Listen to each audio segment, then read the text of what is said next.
dari kitabnya Imam Ghazali, Ihya Ulumuddin. Ini kalau teman-teman jeli ya, ada beberapa tips mengatasi problem kesehatan mental versinya Imam Ghazali. Ini hasil pencermatan saya sekilas saja, sebenarnya masih banyak. Misalnya, untuk mengatasi degradasi moral. Kalau kegalauan hidupmu, stresmu, sakit mentalmu, karena kamu merasa banyak maksiat, banyak dosa, saya terlalu sering maksiat mungkin Pak ya, terus kamu galau sendiri, stres sendiri gara-gara itu, solusinya dua kata Imam Ghazali, taubat dan tazkiyatun nafas. Ayo ditaubati, terus pelan-pelan kita bersihkan hati kita. Cara membersihkannya, nawa itu tidak mengulang lagi maksiat-maksiat yang kemarin saya jalankan, dosa-dosa yang kemarin saya lakukan. Ini akan meringankanmu. Jadi taubat itu kan semacam menetralisir segala beban dosa dan kemaksiatan yang selama ini kalian lakukan yang membuatmu stres. Tapi dengan melakukan itu plus pembersihan jiwa, jiwamu akan lebih tenang. Jadi itu tips dari Imam Ghazali. Solusi pertamanya justru taubat. Jangan lupa ini ya. Karena kalau jiwa kita masih kotor, tiba-tiba saya ingin menutup dosa saya dengan puasa, dengan sholat ini itu, ya belum, diawali taubat dulu. Membersihkan wadahnya dulu. Nah ini mengatasi degradasi moral. Kalau teman-teman merasa hampa makna, hampa tujuan, saya bingung ini Pak, hidup saya mau kemana? Saya harus bagaimana menjalani hidup ini? Imam Ghazali menyarankan dua, zuhud dan qanaah lah. Qanaah itu merasa cukup dengan apapun yang saya miliki saat ini. Zuhud itu kondisi jiwa kita yang tidak lagi tergoda oleh hal-hal duniawi. Ini zuhud. Lu kalau gitu enggak kuliah, enggak kerja Pak. Ya tetap kuliah, ya tetap kerja, tapi tidak terikat, tidak jatuh cinta pada dunia. Ini membuat kita lebih mudah menetapkan tujuan, memberi makna hidup, dibandingkan kita masih tenggelam dalam hasrat ambisi duniawi. Kata Imam Ghazali, kenapa begitu ya? Hasrat ambisi duniawi itu sering mengecewakan, membuat kita putus asa. Mari kita terima saja, ya yang kita miliki ini ya sudah. Itu namanya qanaah. Dan tidak mudah tergoda, tidak mudah terpesona oleh hal-hal yang sifatnya duniawi.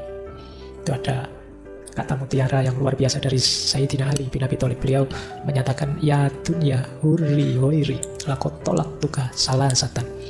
Wahai dunia, godalah orang lain saja selain aku. Kenapa? Aku sudah menalakmu tiga.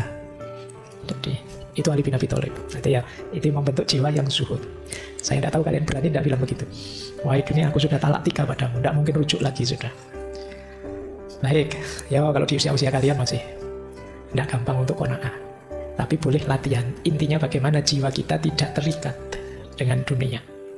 Kemudian kalau kita mengalami hampa spiritual, hampa nilai. Tadi kita merasa Pak saya itu kok tidak berharga ya Pak. Apa sih nilai kehadiranku? Imam Ghazali menyarankan dua, riyadoh dan mujahadah. Riyadoh itu latihan.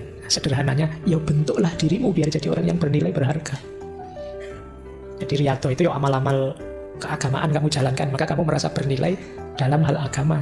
Bentuk dirimu jadi orang pintar, ya kamu nanti bernilai jadi seorang intelektual. Bentuk dirimu jadi pekerja yang tangguh, yang berkarya produktif, ya nilai dirimu jadi manusia yang produktif. Jadi riyadoh, latihan, ya bentuk. Jangan menunggu dirimu terbentuk, kamu yang harus membentuk dirimu. Itu namanya riyadoh. Saya nunggu saya Pak, besok siapa tahu saya jadi, siapa tahu saya jadi. Kalau kamu ingin jadi, bentuk dirimu. Pengen jadi dosen, latihan mulai sekarang. Ngobrol, ngajar yang enak terus sama. Jadi latihan membaca yang banyak, itu jadi membentuk dirimu jadi dosen yang berkualitas. Jangan menunggu, jangan nanti kalau saya ditakdirkan Allah jadi dosen kan ya bisa-bisa sendiri Pak. Ya kalau nunggu begitu ya enggak jadi, nanti kamu tiba-tiba jadi dosen beneran, terus enggak bisa ngajar, terus bingung waktu ngajar, terus kamu stres lagi. Apalah nilai saya Pak, nanti jadi begitu lagi. Maka riyadohlah mulai sekarang, latih dirimu. Pengen jadi bisnismen yang sukses, latihan mulai sekarang. Bentuk dirimu, latihan mental ekonominya, ilmu ekonominya di-upgrade, itu namanya riyadoh. Jangan lupa mujahadah, berdoa. Yo, tetap segalanya Allah yang mengabulkan. Terus, kalau teman-teman kesulitan dalam hal pengendalian diri, solusinya kata Imam Ghazali harus ada khauf dan roja. Khauf itu rasa takut pada Allah, roja itu harapan pada Allah, dua-duanya harus imbang. Baru diri kita terkendali. Karena adanya khauf, maka kita tidak sembrono dalam hidup. Takut Allah murka, takut mendapat siksanya, itu kan kita hati-hati. Nah, tapi juga tidak hanya takut, kita juga berharap. Karena ketakutan saja bisa melahirkan keputusasaan. Kita tetap yakin Allah sangat menyayangi kita, Allah penuh dengan anugerah pada kita. Itu namanya harapan, namanya roja. Jadi khauf saja bisa putus asa, tapi tanpa khauf orang bisa sembrono. Rojak saja orang suka-suka dia, Allah dosa tidak apa-apa lah, maksiat dikit-dikit tidak apa-apa. Allah Maha Pengampun. Banyak cerita-cerita orang dosanya 99 itu aja masih diampuni, sampai yang ke 100 kita paling dosa kecil-kecil. Ini namanya sembrono, tidak ada rojak. Jadi tidak ada takutnya sama Allah. Isinya harapan saja, membuat kita sembrono, menyepelekan. Maka khauf dan rojak ini harus imbang. Terus ya kalau kita stres dan frustasi, kuncinya tetap sabar. Mbok sabar. Kita bagaimana caranya, ada tekanan apapun, sabar itu ada dua ya, ada sabar yang aktif, ada sabar yang pasif. Sabar yang pasif itu ketika kita ditimpa sesuatu. Sabar yang aktif itu ketika kita menjalani sesuatu. Sabar yang aktif itu istiqomah. Sabar yang pasif itu siap menanggung apapun ketetapannya Allah. Nah, kalau teman-teman kegelisahannya adalah cemas tentang masa depan, solusinya adalah tawakal.